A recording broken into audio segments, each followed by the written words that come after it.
ይህ ሁኔታ የተከሰተው ከመቼ ጀምሮ ነው? ከቀዶ ጥገናው በኋላ ነው። ቀደም ብለሽ ብታማክሪ ኖሮ ፊዚዮቴራፒውን ብቻ በማዘዝ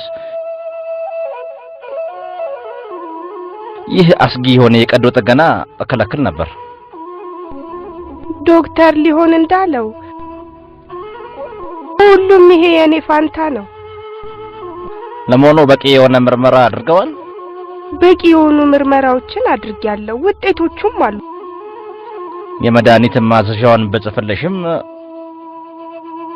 በዚህ አይነት ጉዳይ ላይ ተስፋ ለመቁረጥ ጠቃሚ ነው።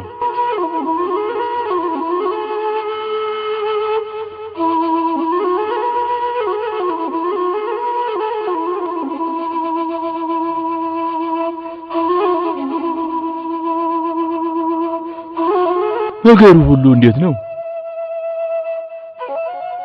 የፊዚዮቴራፒ ሕክምና የታዘዘላት ሲሆን እነዚህ መድኃኒቶች እየወሰደች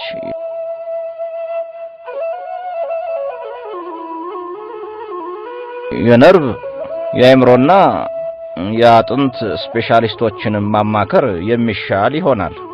ስለ ታዘዘውስ መድኃኒት ዶክተር? በበኩሌ ላደርግ የምችለው ይህንን ብቻ ነው። በተረፈ እግዚአብሔር ይርዳችሁ።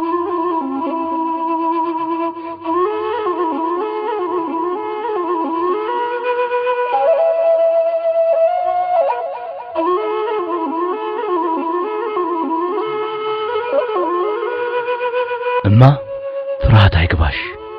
እግዚአብሔር ቤትም አለና አልፈራ። አዎ እግዚአብሔር ሁሉ ማድረግ ይቻላል። ይህንኑ ነው ማየት የሚሻው።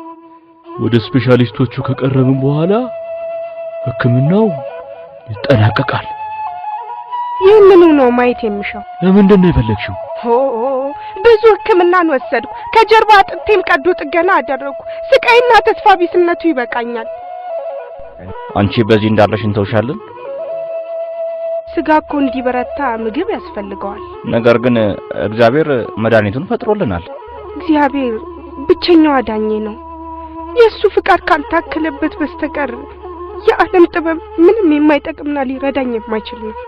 በእርሱ ስንታመን እግዚአብሔር ይህንን ያደርግልናል።